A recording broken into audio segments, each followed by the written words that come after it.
A weekly tradition turning to a track that we all love here on the FF1600 schedule. We go back to Oulton Park for week 8 of the iRacing season. Except a little bit of a crazier part than before, as we'll be flying around the historic island layout. We're going to cut the course right at Island Bend and instead fly down the back straight, including taking Knickerbrook about as flat as possible. I've heard you can't quite take it totally flat, but it's going to be even faster and furious than it was the last time we were here, and that was a journey last time we were here, so I'm really, really excited to bring this week into action again. We've had a few odd weeks of racing, and we're finally back somewhere that I think we can all sit down and appreciate and say the racing here is stellar. It was stellar here last time, and we're ready to just bring in more of the same, I think. Quite a big lobby here, 3.7k SoF, but 17 cars, including a brand new number 1 car. We've never seen this guy around here before. This is the name Kyle Cesare. They all drop in on the free tracks, more so than dropped in on the Skip Barber Nürburgring week, actually. I'm pleasantly surprised myself. Qualifying just underway as ever, and this championship finds a way to get itself close every single time we look away from it. If I drop in right now with the standings, you'll see something just a little bit unusual. The gap has been brought completely back up to where it was before the week, and Medma only a few points ahead of Ian Joyner. Both are here this week to try and contest for points. You may notice no Fraser Smith around, and also neither of them had the number 1 car. Indeed, this has become a very, very, very busy, exciting lobby. I hope we don't see too many cars turned around and upside down myself. I'm hoping for a nice clean one out here, but it certainly will be fast. Already one of the fastest British tracks, if it's not hard to pass at the very least. It brings exciting racing, but it's going to be made even crazier by that massive, massive back straight. Podcast, as ever, brought to you by the... I always focus on Frederick Sawley's car when I say this, but I assume Alexander Istad is here as well, and he also brings a FILMBIL.NO car. You'd think I would get it right every once in a while. Responsible for bringing many stunt driving experiences to the big and small screen that you may not have expected. And you can head up to their URL at any time if you're producing any sort of film or TV production to get your own car services. They say car services, they bring anything, including stunt driving and emergency vehicles, plus plenty more. Qualifying underway. I wonder if there are any times that have been set on the board today. I don't see any quite yet. The drivers are flying around. This is Kyle Cesare in the 1 car. I've not seen him here before. 6.5k I rating. You gotta love it when the 6Ks just drop into a new week and they just decide to make it their own. We are seeing times fly on the board as he enjoying it fastest first. I want to see how fast Kyle is, how fast he's gonna really set the benchmark for his first time out on the stream. He is the fastest. It's a 22.067. That's making me think we can go even faster. Daniel Atoga here in the back. He's the number 4 car.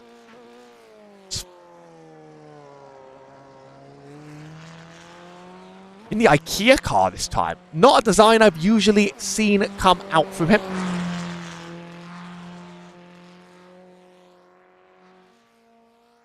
I want to see quite how fast we're going to get these drivers going. I'm here solo today. I'm going to do my best to make sense of this slightly chaotic day and slightly chaotic race. Even despite all of this, he's warming up his tyres. Daniel Atoga looks like he's exited the pits quite late, so he's sort of missing out on the first lap right now, trying to catch some more around. And Medma, championship leader, 22.3.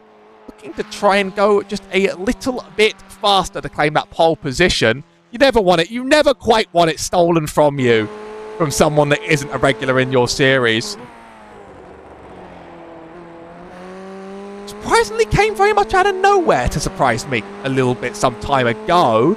Was it only in a few weeks later that he started jumping up? Ian Joyner goes fast, 22.1, but we are on Medma. It's a 22.0. That's the fastest lap so far. I wonder if we can do better. Kyle Cesare doesn't look... Oh, he doesn't like he goes fast. He's got the 21 down. I thought it would happen. Still looking around. I think Martin Arnoldus is done. Here's Jake Forster.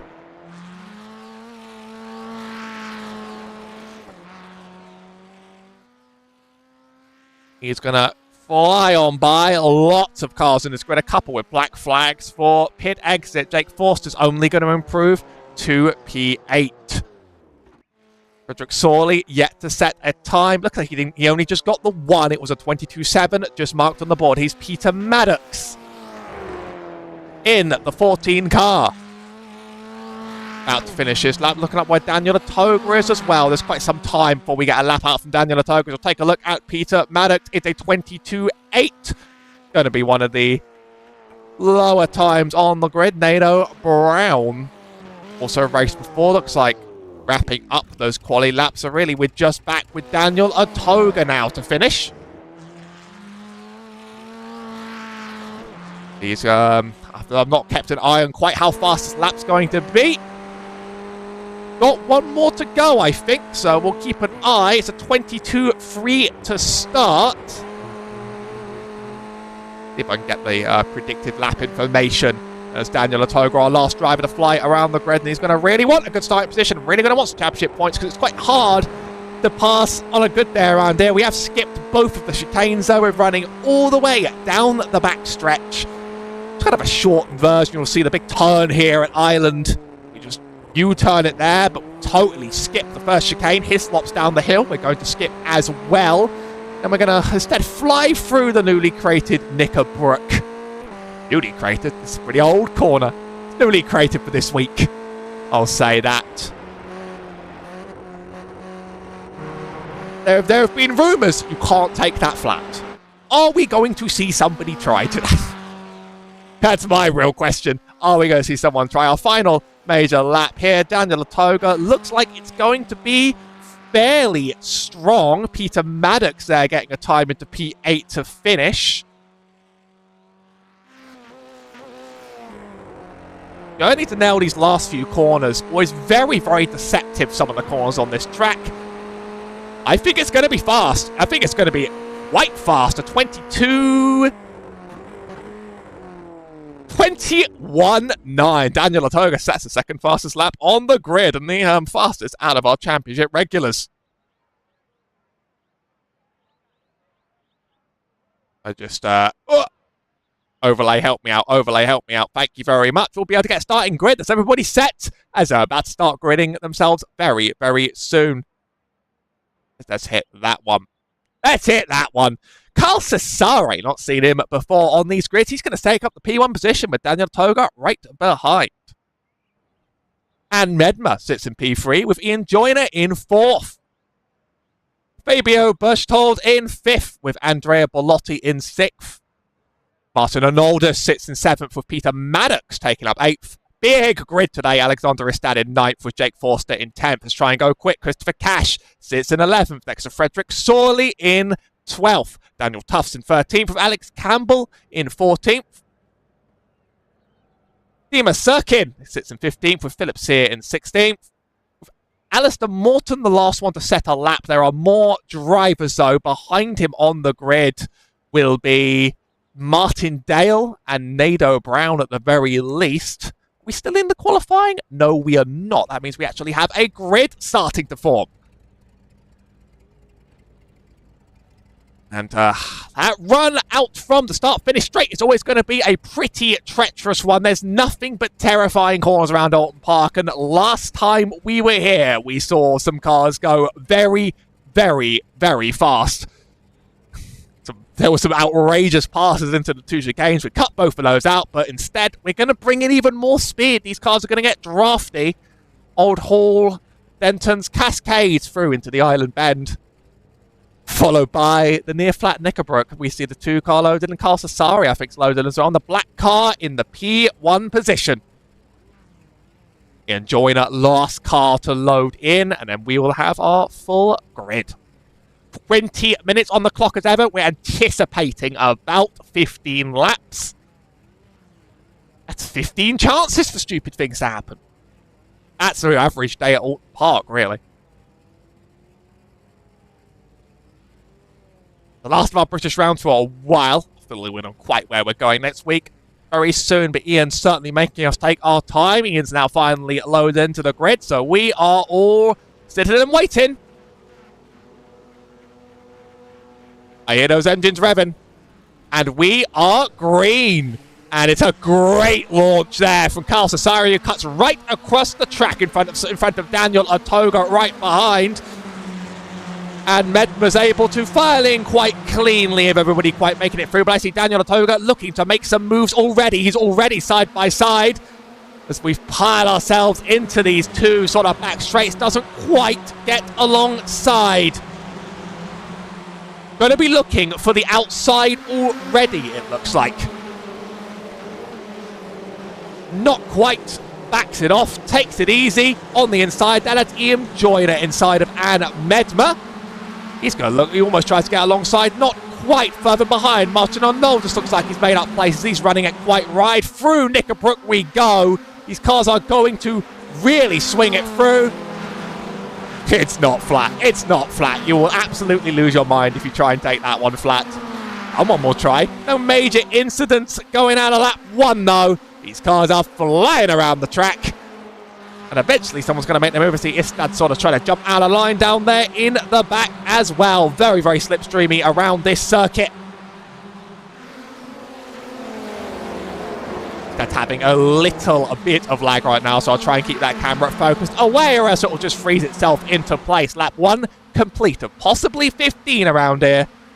It's been a fairly uneventful start. Drivers are going to really try and keep it calm and wait for the pressure to boil, I think, as they run very wide into that first bend. Lots of off tracks being reported to me at the very least. You get 17, you might as well use all of them. None of our best drivers here aren't even a safety rating, because who needs it to run these excellent cars? I do absolutely love them to bits. Very much looking forward to seeing them again in real life later this year. Still, the pack as it stands, pretty much static.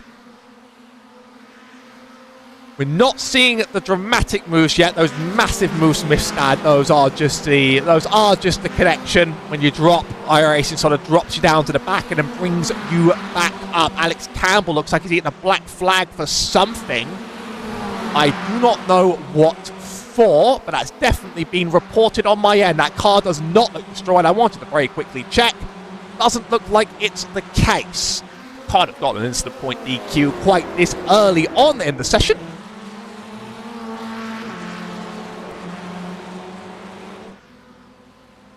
It's the 1, 2, 3, 4 that have separated out quite nicely here. Fabio Berchtold a little bit further behind is going to really want to try and join this pack by upping the pace. First fastest lap, it's Ian Joyner's in P4. Really anybody's game right here up at the front. The 1, 4, 2, 3. Carl Cesari, I've not seen him. He's certainly not racked up meaningful points, so I do update that after every single race. Whether or not he's dropped into one of these sessions before, I don't know, because there's a lot of people to drop into these sessions, and, you know, sometimes you're going to miss a few names at the back, but I would have noticed the number 1 car, and he really is flying away as it stands right now, leading one of our traditional freeway tussles here between Otoga, Medma, and Joyner. Yeah, if Shane was there, you'd quite like to make that move, but he hasn't quite done it. There's 2 drivers going wide. Otoga very wide. Medma just a bit wide behind. That's going to give Joyner this position. Joyner claims the P3, and now he's going to be right on the rear of Daniel Otoga. Don't want to run wide too many times there. That could really end in absolute disaster. We see grass getting kicked up by everyone behind. I cannot wait to catch the incident point count at the end of this one. Let me tell you that. Still, the pack as it stands, pretty civilized. Bit more movement behind. I see Peter Maddox trying to move up the outside of Christopher Cash. I believe Christopher Cash won the race just before this that doesn't quite get a broadcast, as that's Maddox running incredibly wide. That's at least worth an off track. This track is horribly inconsistent and slightly crazy when it comes to its off tracks, but you know what? We all have our natural limits, and I'm ranking that one down as like, you probably went a bit too wide. We all get a few. I get them every single race.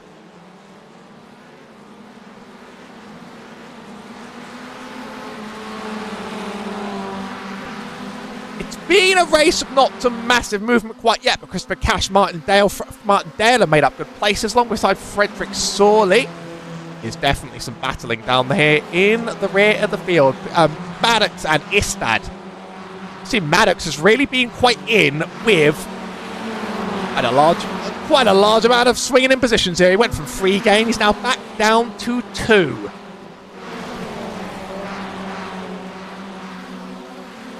As that is Fabio Birchtold there, going wide. And looks like he's going to go up even more places. One down to Frederick as well. Very wide taking that corner. Very big mistake. Even more cars going wide. That's the 14 again of Pete Maddox. Has seemed to be struggled to keep it on the track so far, despite the lack of major disasters. That grass is going to slow you down a ton over here. I mean, that's sort of like rating that isn't grass. Track limits are more like track suggestions. Yeah, pretty much. Any MSV track's going to be like that, and this season is packed absolutely full of them. Side by side now, Jake Forster. I think if you're not significantly clear, it's very hard to make a move into this turn. Side by side, up ahead. And Medma battling it out with Ian Joyner. It's weird seeing him not take the chicane. It's weird. I don't know whether I like or I hate the chicane, really.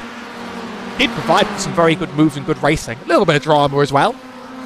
But these cars are sort of just flying around right now. We've seen some crazy draft trains to the line before. Is that Jake Forster going wide again? Andrea Bellotti also wide a little bit. Losing out here to Frederick Sorley, who claims the P7. 2 teammates, brothers in arms. They'd love to unite on the track, hopefully not catch each other out. I've seen horrible things happen. I've seen horrible things happen on the track in my day. Almost 3 wide with Pete Maddox there, just in behind. It's very hard to keep track of Istad right now, I'll be honest. It's quite hard to see quite where that car is going, and it certainly is making this timing tower just a little bit challenging. Hey, that's some wonders of modern technology, though. You can race without even really being there. See Medma and Joyner up at the front really playing this sort of duel with each other. The top 3 positions in champ points, there's quite a big 5-point swing, and then it goes down into 2s and then into 1s. Quite a unique championship point structure, and as a result, that P3 is more valuable than the P4 by a significant margin. We'll be keeping an eye on the standings, of course, as the race goes on. Of course, Atoga wants this win instead. And he's managed to keep it quite close to Kyle Cesare. He hasn't really been able to run away with the race. Draft here just a little bit too strong to make up that real gap. I think Atoga will try and stick his nose in for a move eventually. Time flies. Whether or not you're having fun sometimes, we're almost halfway through this race. Lap 7 line crossed, Atoga side by side, still not enough. It's very easy to take a very defensive line through the corners of this track, and so it continues. Christopher Cash is also playing the same games here with Martin Arnoldus. Sari and Atoga still dueling. Every time I look at something more exciting is happening somewhere else. It's the anti-commentator's curse. Atoga definitely has a run. He's going to go for a really, really bold outbreak here. It's very hard to stick it around the outside, though, and it's not quite going to connect. It's brought the other 2 into striking range now.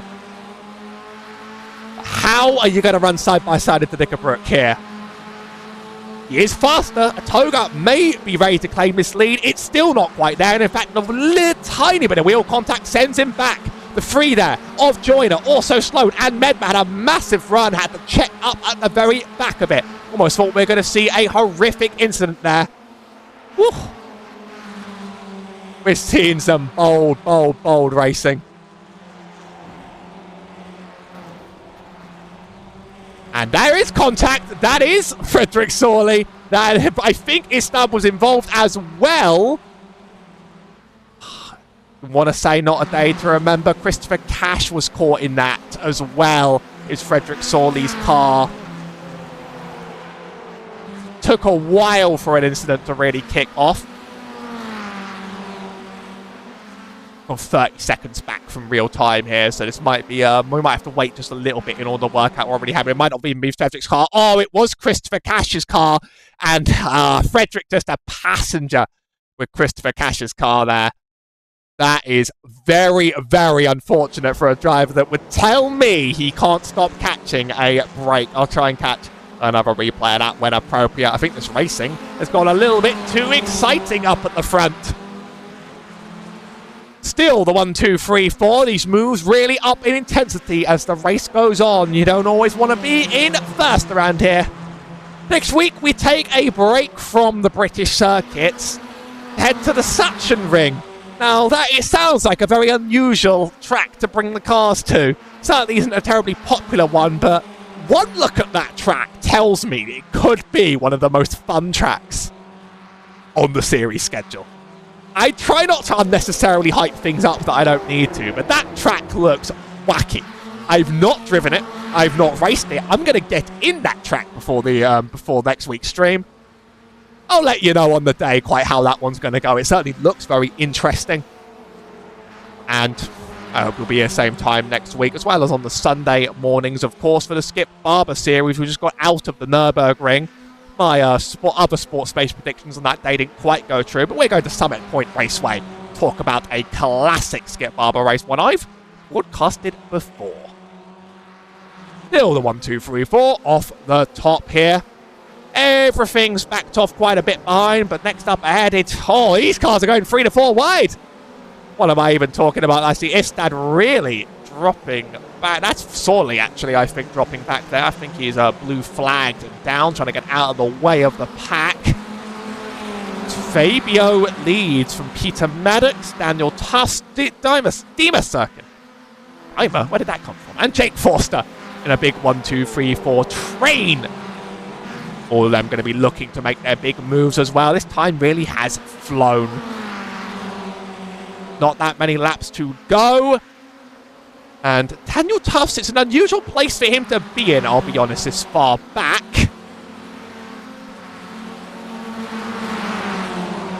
And the moment I look away, the draft train is going to explode in all of its glory. It often does. This is certainly one of the closest trains I've seen. You very much have to be there and be there to begin with a shot.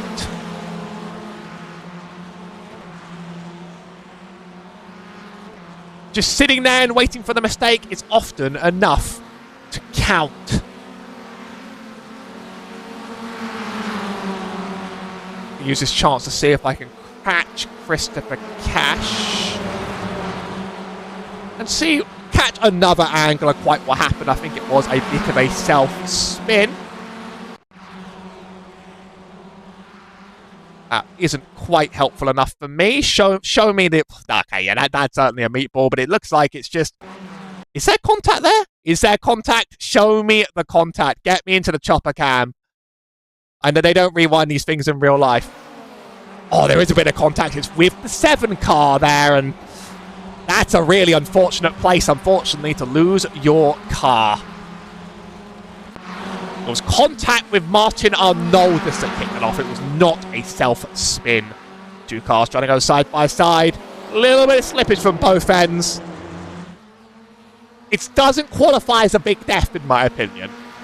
It hasn't been total carnage, but it has been a rookie season for some. Daniel Otoga still trying to swing around and make those moves. Time's going to go on. I call these races a pressure cooker sometimes because it's going to build up and up and up and up.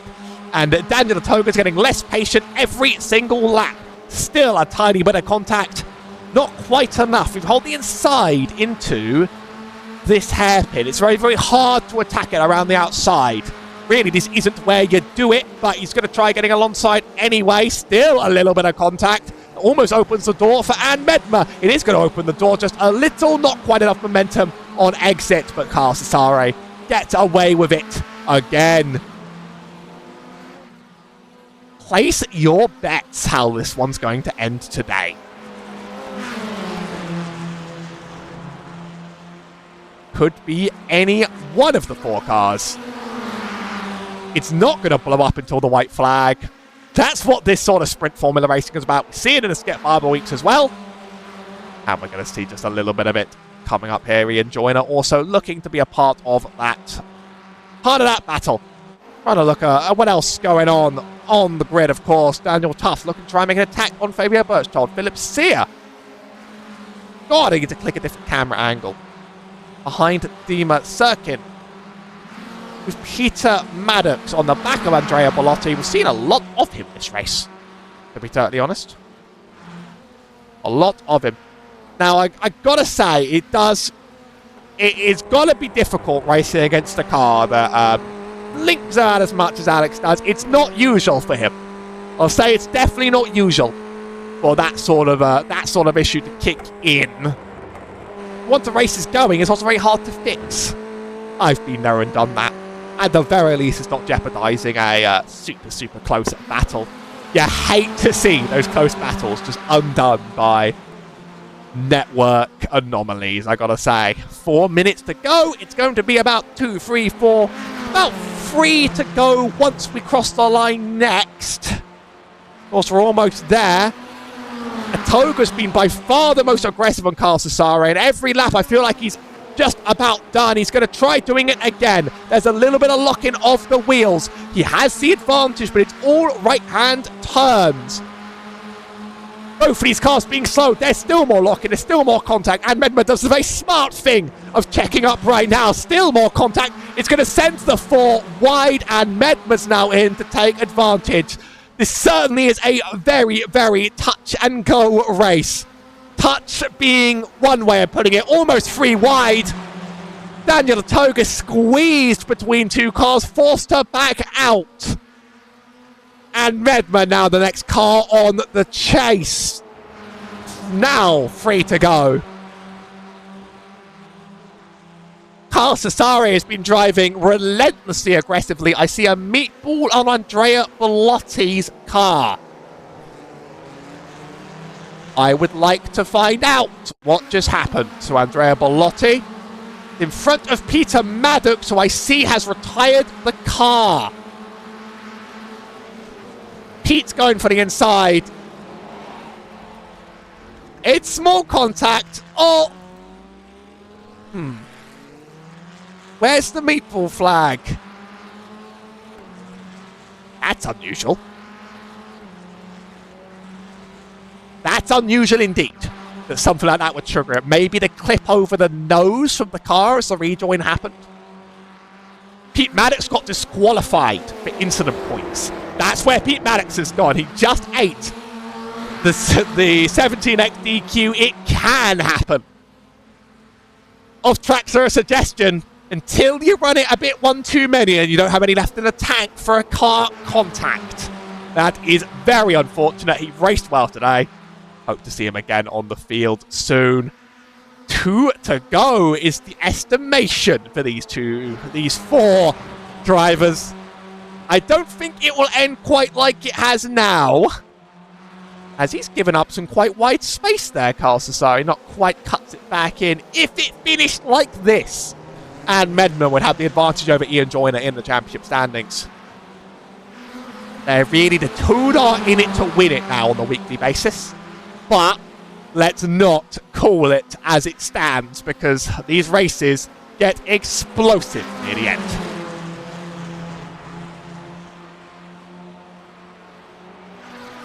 We're approaching the white flag now, and Carl Cesare has led every single lap, but it's not been a dominant victory. It's not been with no risk involved, and anyone that wants a win in these cars knows you have to force it at the very, very end.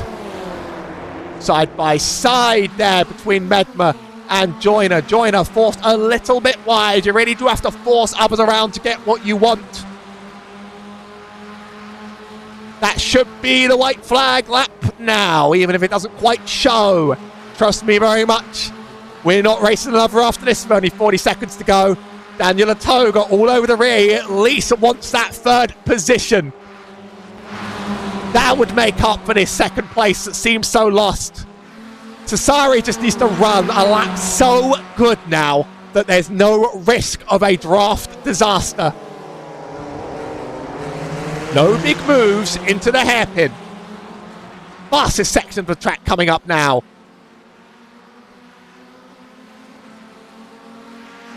I think Kyle has made a fantastic run here and could have this just about locked in. Going very wide there from Daniel Atoga. That's going to kill his momentum. Is there a dramatic move left in these drivers? He goes for it. Atoga goes for it. He gets a DQ for it. There's car contact. And he's been blinked out. Contact of Ian Joyner's also sent Joyner out of that top 2 chase. Atoga's just been taken out of the race. And with that, Joyner keeps the P3. And it looks like Carl Cesare is going to take the one and done win here at Oulton Park. That's not a finish that you'd expect to see. That's going to bump everyone up a place now. Atoga sits down in 14th. We're going to have to catch another angle of that. We're going to have to catch that before we recap anything else.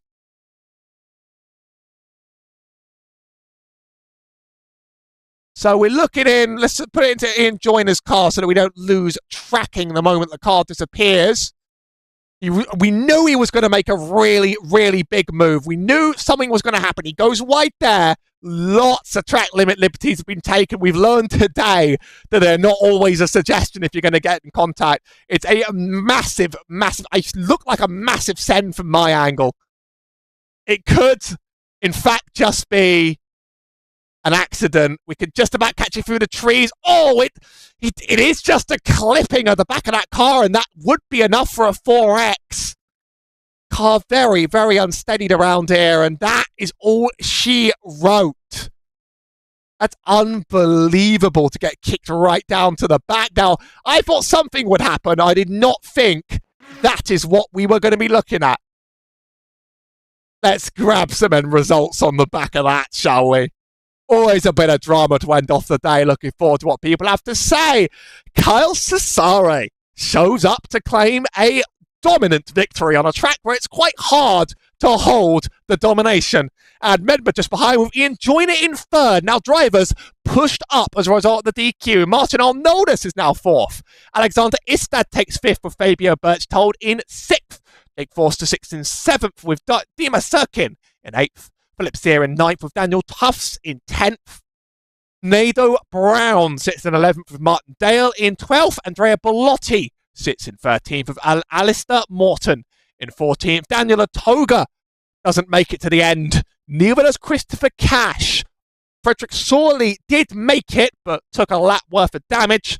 Peter Maddox doesn't make it, and Alex Campbell doesn't make it. Anyone else behind? I think it was just 19 cars today. Unofficial standings, as they say, and Medma squeaks out an advantage from that. But there's still plenty of racing to go, and I think this is going to swing back every week. Sachsenring could be a riot. Every time I hype up a week, it turns out to not always pay off, so I promise I'm not just trying to curse this. It certainly looks like an interesting track, the likes of which I've never really seen or raced before. I have to give it a try myself. We'll be here on the channel same time next week for more of that. The racing's getting very, very spicy and exciting by now. Until then, I've been Howie Burroughs, and thanks for tuning in. Stay subscribed on Twitch and YouTube.